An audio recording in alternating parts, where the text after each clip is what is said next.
will appeal the court's ruling that disqualified its candidates for the November 11 Bayelsa State governorship election, Timothy Silva. On the interview segment for today, we focus on matters arising in President Tinubu versus Atiku saga, with the former aide to the former Vice President, Michael Achumugu, as our guest. Welcome to Politics Tonight. Stay with us. We will be right back.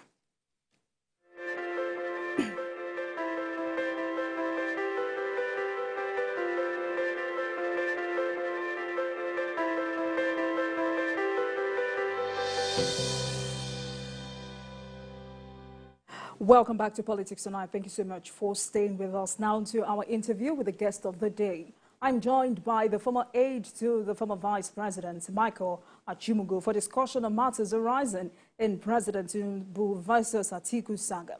Thank you so much for joining us tonight. Thank you so much, and good evening.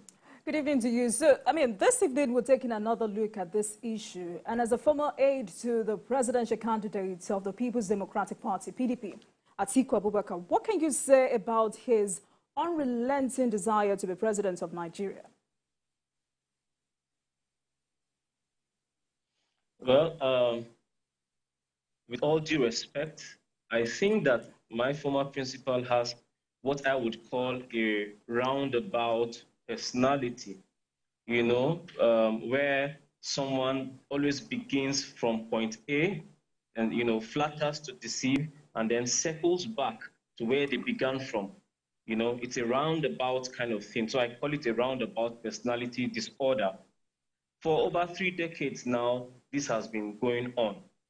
I would like to tell a story here that I have never told anywhere before, that illustrates the extent of this desperation and makes me wonder why people do not see and understand, the depth of it. Back in the day, when the Abacha junta was after Atiku's life and he went into exile, Abacha, the same General Abacha, invited Atiku Abubakar to come back to Nigeria to support his presidential ambition, Abacha's ambition, and promised him in return that he will seize the UNCP gubernatorial ticket from the candidate who already had that ticket and who was busy campaigning to be governor in Adamawa State. And he promised Atiku, I will give you that ticket by force, and then you can be governor and support my ambition for president. Let me shock you. He accepted that offer, and he came back to Nigeria. Anybody familiar with the politics of Adamawa State can recall this incident. It was just weeks to the election. He came back and took the ticket from the rightful owner of that ticket. Unfortunately, as fate would have it, Abacha died, and then that dispensation, was over and done with. For over 3 decades, Atiku Abubakar has bestrode our political arena like a colossus, but has never really shown Nigerians what it is exactly that makes him this desperate. If anything, his recent utterances at the press conference that he gave has even further indicted him. Just like during the SPV saga earlier in the year, Atiku used his mouth, by his own words, told the world that he tampered with the elections in Lagos and the entire Southwest. I don't know why people are not talking about this. Because we always, tend to major in the minors. But how did anybody miss this? That he said that he influenced his boss, the then President Olusegun Obasanjo, that they should leave Lagos for Bola Ahmed Tinubu while capturing the entire Southwest. How do you achieve that, if not by taking control and seizing, the entire electoral process? That is abuse of power. And the thing about, Atiku's issues is that it's always right in your face, but most times, if you are not attentive, you would not really take note of it. It's a kind of, the more you look, the less you see situation. Anybody has a right to stand against Bola Ahmed Tinubu, the president of Nigeria. It's a constitutional right. But my stand has always been that you cannot say, I do not like Nigeria's president because of corruption or forgery or any other reason that you may have, and then support Atiku Abubakar. It means that you do not hate corruption in itself. You are only looking for the kind of corruption that favors you. So for the group of persons who recently did a turnabout and began to support Atiku because they think that his present actions, aligns with their interests, I think that the case is having sat down to reason it out and say, at all, na him bad pass. Right. If this person won't get it, then better for us, Atiku, than anything else. And that's what's going on. All right. So you were quoted to have said Atiku has no moral grounds to question President Tinubu. Can you explain what you meant by this? Okay. He who must come to equity must come with clean hands, they say. I remember it was Peter Obi, the Labour Party candidate, who said that, if for one to bear his excellency, then the process must be excellent, right? Good, fine statement. But here's the thing. Is Atiku Abubakar an excellent process? How can someone with his kind of antecedent be seen to have the moral standing, justification of any kind to come against anybody with allegations of forgery, of corruption, and and all of that? If you're talking about the issues in the US, for instance, they say that Bola Ahmed Tinubu had his bank account flagged in the US. Alhaji Atiku Abubakar also had his US account flagged. Why is that a non-issue now suddenly? Why are people choosing to help Atiku deflect attention from his own end? There is nothing that has happened. The FBI files on President Bola Ahmed Tinubu that people are requesting for, do those people forget that Atiku also has files with the FBI? Why are they not requesting for the Atiku FBI files if their purpose, their aim is altruistic, and if it is about eliminating corruption, according to them?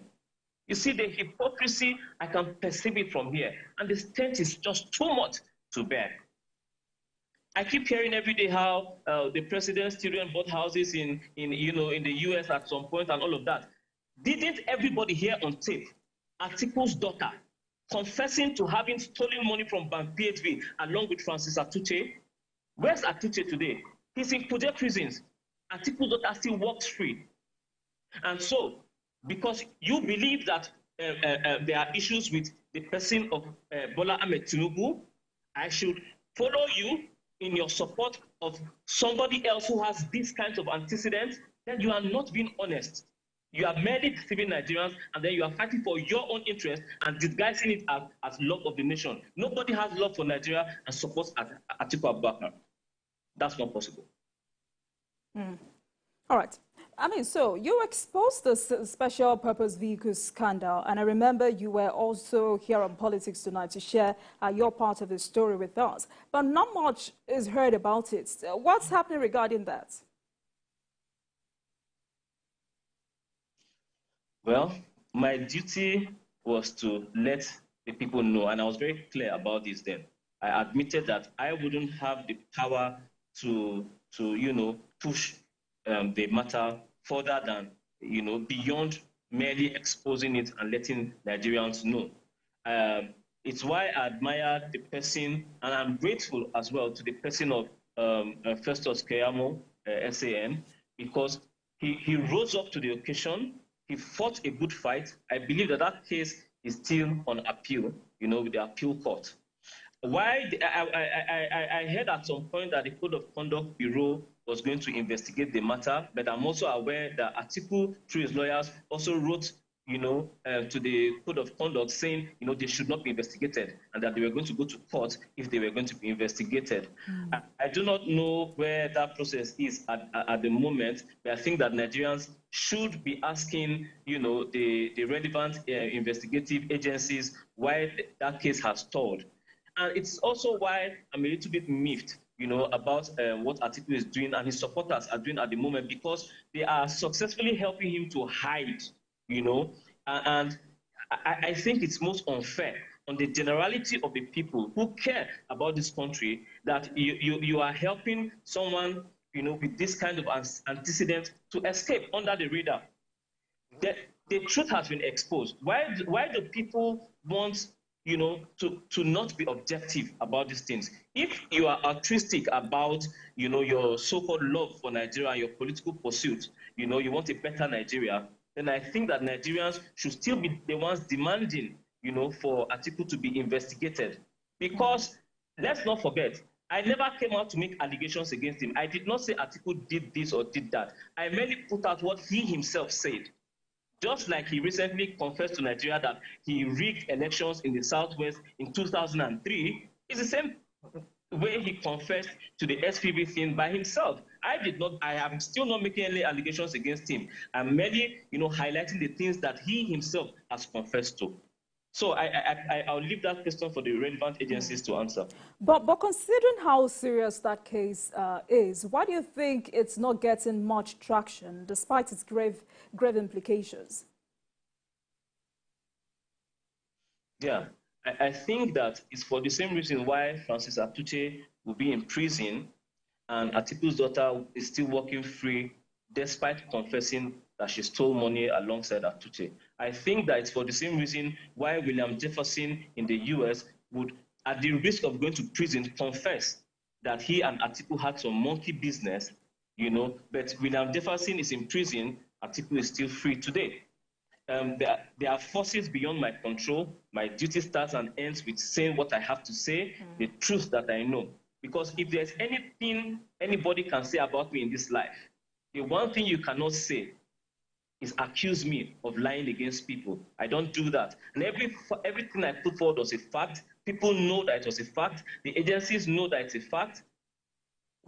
In fact, at this point, I might even have to blame government, because it is within their purview to compel their agencies, enforcement agencies, to handle the issues. Why this hasn't been done, I do not know. Yes, but some NGOs called on organizations like EFCC, CCB, and ICPC to probe Atiku over corruption allegation you made. So how well will you say this is being done? Nothing has been done. I'm very disappointed. I'm very disappointed. My life has been threatened. Myself and my children, we have been in exile. I had to run out of my own country. I have a 3-year-old daughter. I have a 19-year-old. They cannot go to school because we have to be hiding our heads. Because I blew a whistle. And then this is why the common Nigerian does not have any confidence, in the institutions that are supposed to be the last hope, of common Nigerians. Because I do not understand why for all of 10 months now, the case has not made any progress. But, well, I hope that after now, government will begin to look into it. All right.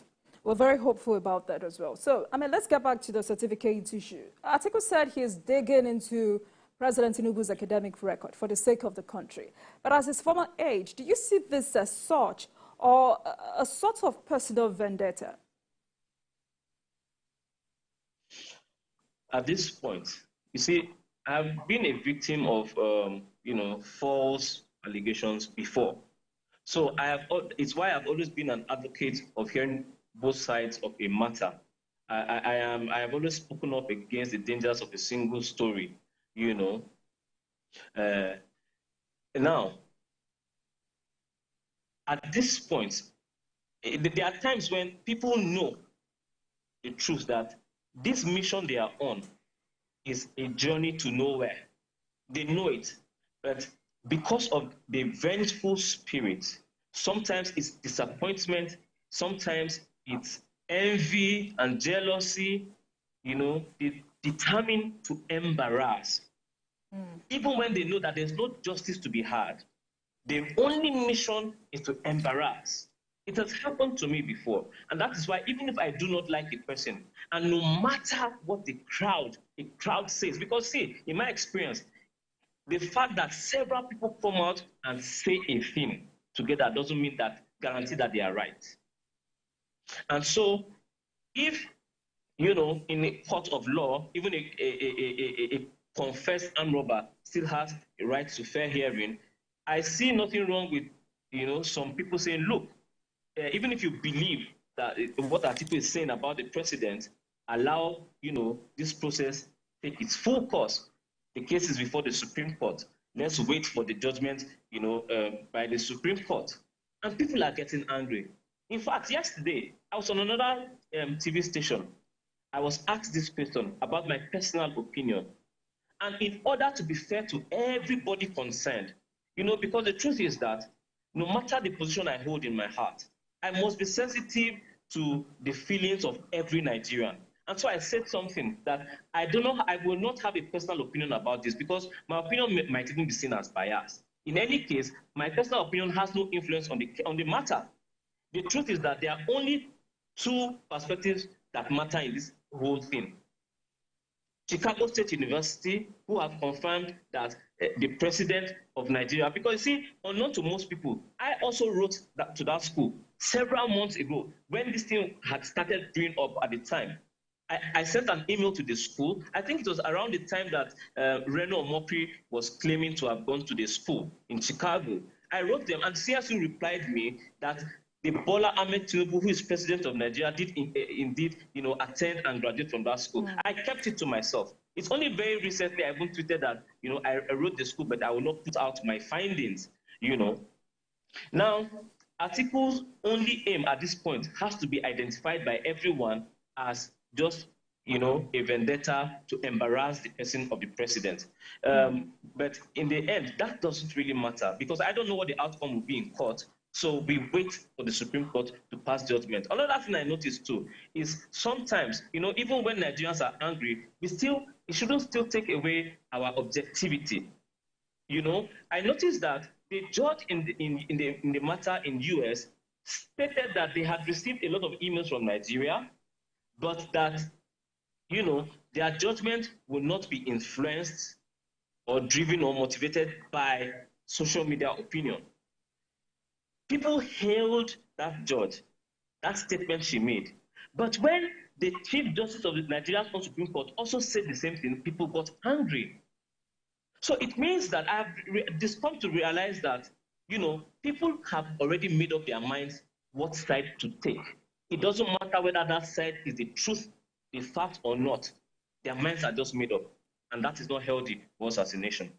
All right. So, some have described this move as a plan to get the presidency through the back door. How will you react to that? And some have also said this move is an embarrassment on the country as a whole. Well, Atiku will never be president of Nigeria. Of that, I'm sure, because I know that he did not even win the election itself. And again, I mostly try to avoid dropping personal opinions on issues that I'm not an authority about, especially legal issues, because my knowledge about some of these things are a little bit limited, and I'm not ashamed to admit it. For instance, I got a little bit confused last week when Ruben Abati, stated something that the case of that forgery and identity theft, which are what is really, really trending on social media, are not in the petition before the court. I can't verify that, but he said so. I still have the video. So it leaves me wondering if forgery is not before the Supreme Court or in the petition, what is exactly? So I think that Atiku's lawyers might not have not been very fair to him. And also, I have read different hot takes from lawyers supporting all the different sides. So it leaves the common people like us in a very confused state. So I have, adopted a wait for the Supreme Court approach. All right. And that is what we will do. I think that's the right thing for everybody to do, yes. All right, but from your own personal view, what difference do you think this evidence being brandished by Atiku will make on the case at the Supreme Court? I don't even know that the Supreme Court will accept fresh evidence on this matter. You know, in the history of presidential election petitions in Nigeria, I don't think, I stand to be corrected, but I don't think that fresh evidence has ever been accepted, you know, at the Supreme Court level. It's going to be a very rare. I'll be surprised if they, but you know, on a personal note, I would like for it to be accepted so that, you know, we can hear the interpretation of the law on this issue. So at the end of the day, everybody, when the court has given its judgment, nobody will have any reason to cry foul. I would love to see that happen. All right, so let's move away from all this and talk about the president's 4 months in office. How will you describe or rate President Tinubu's performance since he assumed office?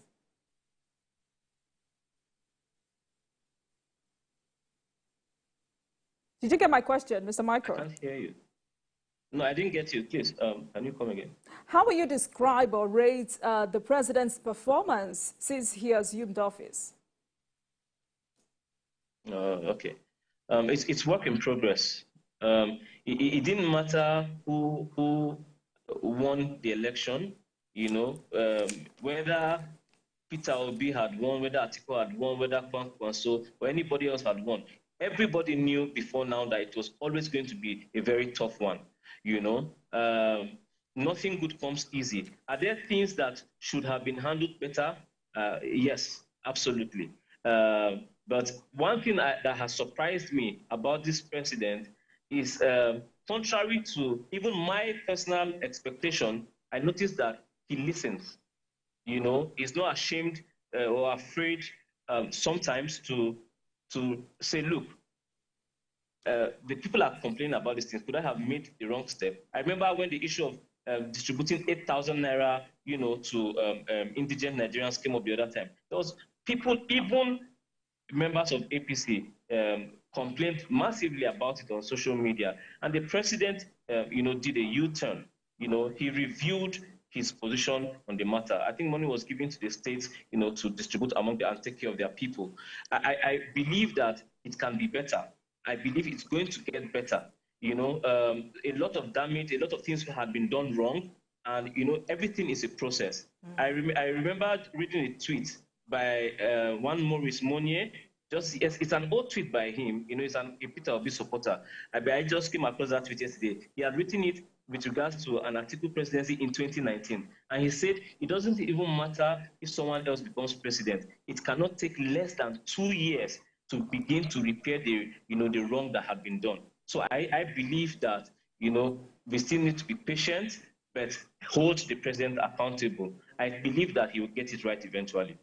All right. Thank you so much. I've been speaking with Michael Achimugo, former aide to the former Vice President, Atiku Abubakar. Tonight, we got his perspective on matters arising in President Tinubu versus Atiku saga. Thank you so much for coming on Politics Tonight. Thank you so much. Thank you. Thank you. And thanks a lot for watching. That marks the end of today's episode of Politics Tonight. But the conversation continues from here. We're also on YouTube at youtube.com/TVC News Nigeria. I am Olajumoke Olatunji. See you tomorrow.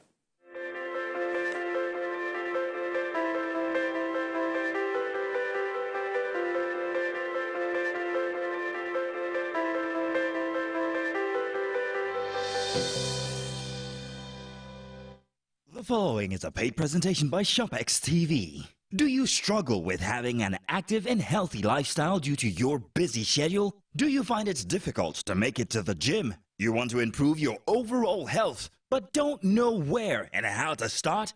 Medical experts agree that walking, running, and jogging are amongst the best ways to stay fit and enjoy a great active and healthy lifestyle. What if there was a convenient and affordable way to improve your health, improve your mood, and lose weight right in your own home? Introducing the SportX Digital Compact Treadmill, the compact foldable treadmill that makes being active and losing weight fast and easy. Just unfold it and walk, jog, or run while you watch your favorite programs on TV. And when you're done, just fold it and store it away. Now that's convenience. The secret is its advanced design that houses a 1-horsepower motor that is twice the size of most treadmills, packed into a nice compact unit, powering every step you take. You get the SportX digital compact treadmill system complete with a rugged commercial-grade ultra-durable traction belt, large LCD multifunctional display that displays speed, time, distance, calories, and has 12 different exercise programs, as well as a magnetic safety key for added security. The SportX treadmill has really helped me get back in shape after childbirth. I love it because it's compact and can fit anywhere in the house. And when I'm done, I fold and put it away. Easy peasy. This is the best piece of equipment for people like me who want to stay active without leaving the home. I simply unfold it and use it while I watch my favorite program on TV.